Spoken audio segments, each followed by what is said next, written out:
quintas-feiras. Agora 12 para as 11, 28,4 a temperatura. E se a Cíntia nos ajuda a entender a economia, agora a gente vai conversar com outro professor da Univates que é convocado para nos ajudar a entender as questões internacionais. E a gente recebe no Troca de Ideias mais uma vez o professor de História e Relações Internacionais da Univates, Matheus Dalmas, para falar a respeito da situação da Ucrânia, dessa possível invasão da Rússia, como apregou aos Estados Unidos. Hoje mesmo saiu uma notícia de que os treinamentos, os ensaios militares estariam chegando ao fim e a Rússia estaria retirando tropas, mas aí a gente não tem provas a respeito disso. Professor Matheus Dalmas, seja bem-vindo ao Troca de Ideias. Bom dia.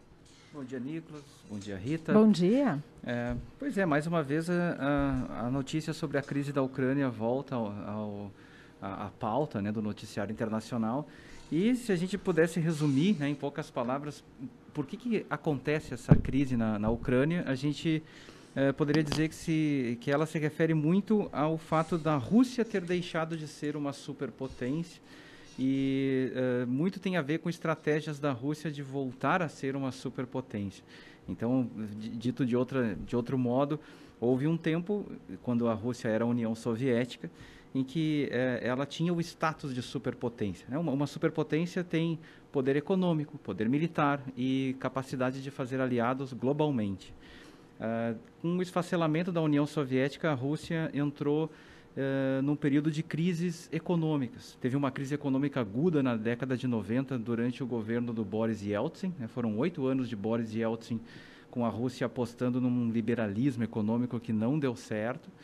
E nos últimos 20 anos, praticamente, com o governo Vladimir Putin, a Rússia tem apostado numa economia mais protecionista, mais nacionalista, mas o PIB da Rússia, comparado com as outras grandes potências, com a China, com os Estados Unidos e com a União Europeia, é o mais baixo.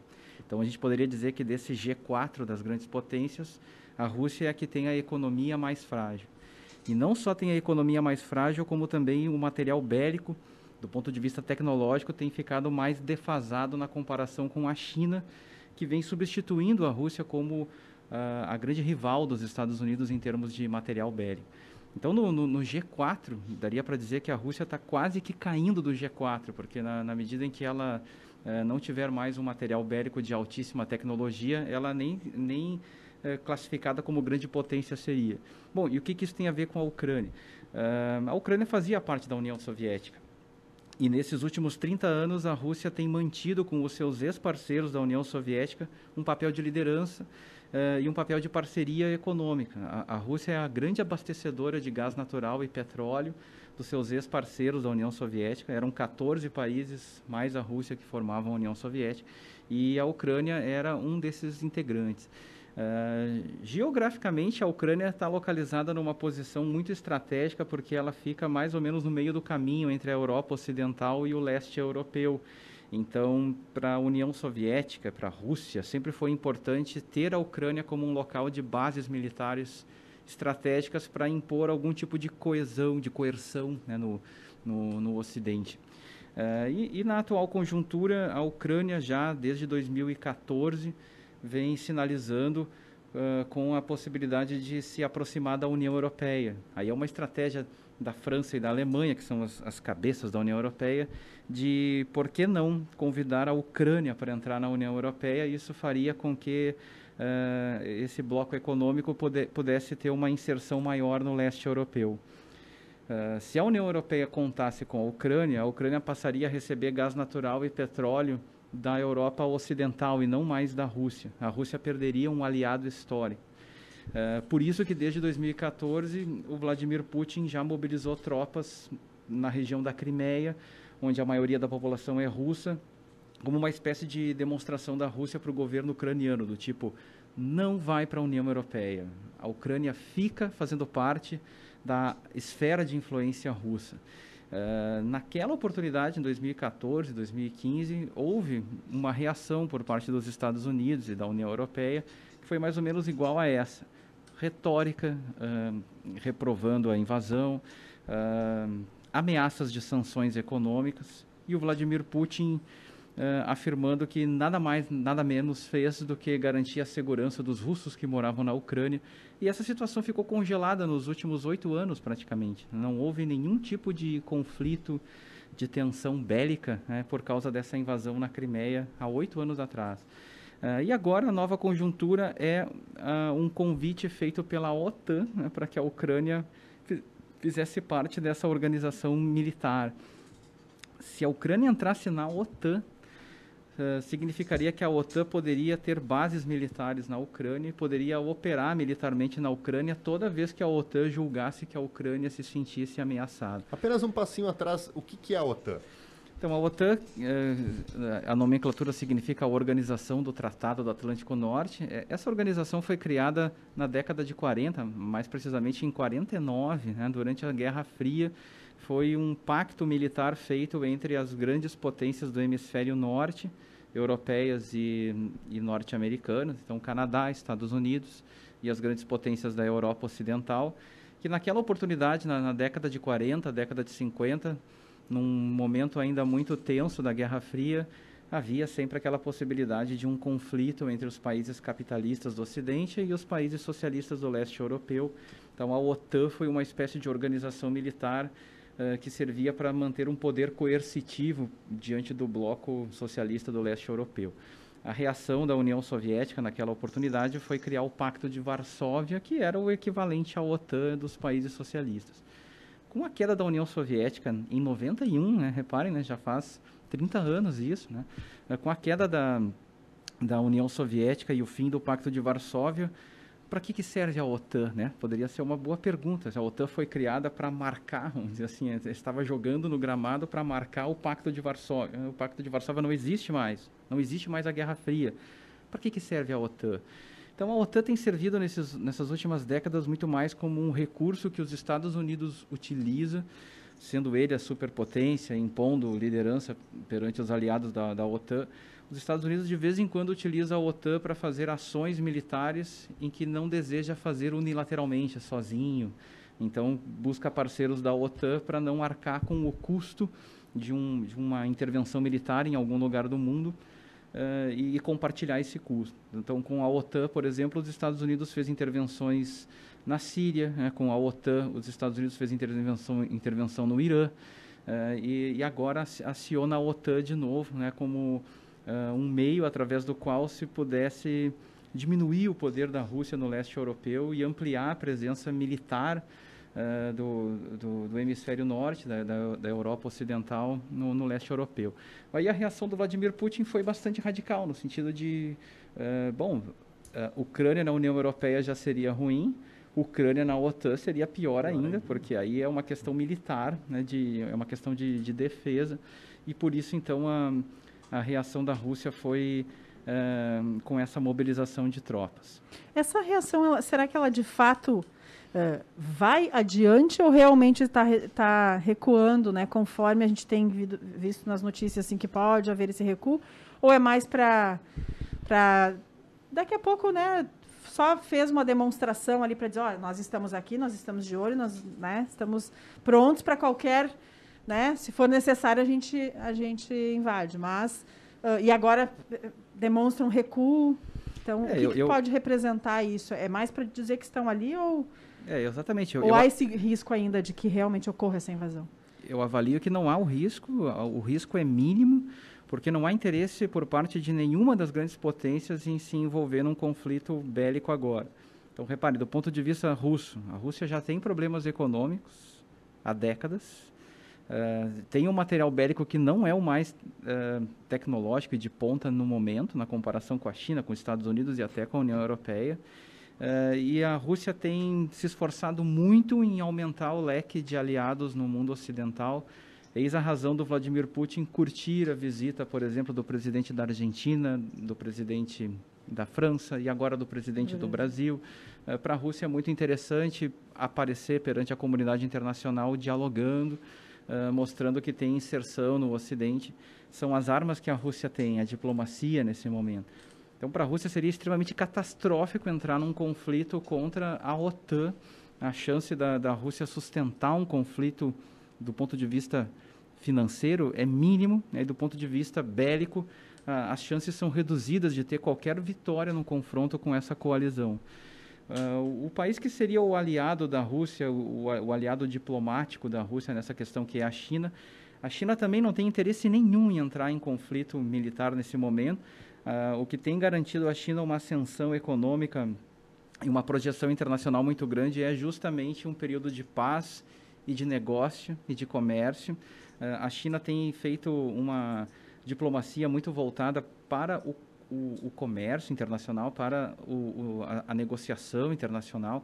Empresas chinesas hoje estão operando em diferentes continentes do mundo.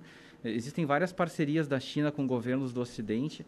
A China só não é uma superpotência porque, embora ela tenha uma economia em ascensão e um material bélico de alta tecnologia, a China não tem aliados, né? Se estourasse qualquer conflito nesse momento, quem ficaria do lado da China? Poucos, né? A Rússia ficaria, a Coreia do Norte e quem mais? Então, a percepção da China é a de que ela tem poder econômico, tem poder militar, mas não tem amigos. E por isso a estratégia chinesa há muito tempo vem sendo a de ampliar o número de aliados via relações comerciais. Seria desastroso para a China entrar num conflito com o Ocidente nesse momento. Uma série de negócios, né, uma série de mercados que a China hoje consegue entrar poderiam ficar reduzidos caso houvesse um conflito bélico. A União Europeia também enfrenta problemas econômicos há muito tempo, especialmente depois da crise financeira de 2008. Então, não há interesse nenhum por parte da União Europeia em despender recursos num conflito bélico. Também não há interesse dos Estados Unidos em gastar com isso. Então, me parece, né, que a crise da Ucrânia é uma grande questão de retórica diplomática. O Vladimir Putin movimentou tropas, mas sem desenvolver ataque nenhum. Estados Unidos, União Europeia, a OTAN, reagem com uma série de discursos prometendo sanções econômicas. E a sinalização do Vladimir Putin foi a de que, bom, feito esse movimento, foi dado o recado, a Rússia não quer que a Ucrânia entre na OTAN, as tropas já estão sendo retiradas, mas o recado foi dado para o governo ucraniano. Cabe ao governo ucraniano, então, tomar uma decisão a respeito do seu futuro. E tudo leva a crer que o governo ucraniano, em nome da segurança do país, irá optar por não entrar na OTAN, por não entrar na União Europeia e congelar essa situação por mais tempo. Essa decisão da Ucrânia apaziguaria a situação, né? Então, me parece que o caminho é esse. Os ucranianos, eles têm uma forte ligação ainda com a Rússia. Eles têm a metade do país que faz fronteira com a Rússia é ocupada por muitos descendentes de russos ou por russos que moram na Ucrânia, então existe uma aproximação cultural muito forte. Esse é o grande poder da Rússia para cima da Ucrânia. Não apenas é o petróleo e o gás natural e a proteção militar, mas existem esses valores culturais, vínculos, né? Esses vínculos, e eles não se quebram, né? E esses vínculos é que fazem com que haja uma presença muito forte da Rússia na Ucrânia, porque o próprio governo ucraniano não pode contrariar a vontade da sociedade civil, do eleitor ucraniano, né? E tem muito eleitor, tem muito cidadão ucraniano que simpatiza com a Rússia. É muito difícil uma tomada de decisão de um governante ucraniano no sentido de se afastar da Rússia. Isso desagradaria o eleitorado. E governos são sensíveis ao que o eleitorado quer. Esse vínculo cultural do cidadão ucraniano, né, principalmente da região da Crimeia com a Rússia, é que faz com que o governo ucraniano não tenha uma decisão fácil de tomar. Estrategicamente, para a Ucrânia seria muito interessante depender menos da Rússia e ampliar o número de aliados e de parceiros. Mas é difícil sair debaixo da asa da Rússia. É difícil para qualquer um dos ex-integrantes da União Soviética. Então, essa é a situação que a Ucrânia se encontra, né? Ela está no meio de uma disputa de grandes potências, né? A Rússia de um lado, a União Europeia do outro e a Ucrânia ali no meio, sem ter muita margem de manobra, né? E para a gente fechar rapidamente, que a gente até já avançou no horário, mas como fica o Brasil em meio a tudo isso? Pois o Brasil tem relações bilaterais com a Rússia históricas e que são muito anteriores ao governo atual, né? E o Brasil já havia agendado, né, a visita do presidente Bolsonaro antes mesmo da crise ter esse momento tenso. Então, para o Brasil é interessante reforçar suas relações bilaterais com os seus parceiros comerciais, né? Embora a Rússia não represente no comércio exterior brasileiro uma porcentagem muito significativa, gira em torno de 2% do comércio exterior brasileiro, a relação... É interessante para ampliar, né? É interessante para ampliar, então, a agenda voltada para o agronegócio e para parceiros comerciais é importante e a diplomacia brasileira deve fazer. A conjuntura apenas não favorece, então exige da equipe diplomática brasileira lá uma habilidade muito grande para não entrar nos temas que não são interessantes para o Brasil.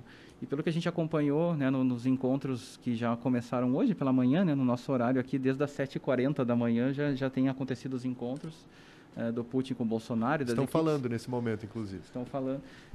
O Brasil tem tido um discurso bastante ponderado, né, e se restringindo à agenda comercial, que é o que se indicaria para a diplomacia brasileira nesse caso.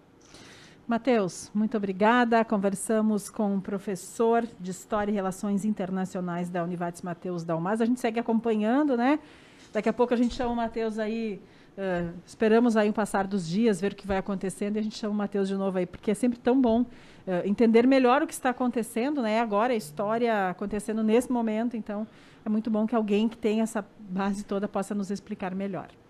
Tá certo, eu muito agradeço obrigada. o convite, até uma próxima. Valeu, muito obrigado ao professor Matheus Dalmas, professor de História e de Relações Internacionais, que participa conosco sempre para nos ajudar a compreender as conjunturas internacionais. Nesse exato momento, na Rússia, o presidente do Brasil, Jair Bolsonaro, e da Rússia, Vladimir Putin, estão falando lado a lado nesse encontro bilateral que acontece no Kremlin.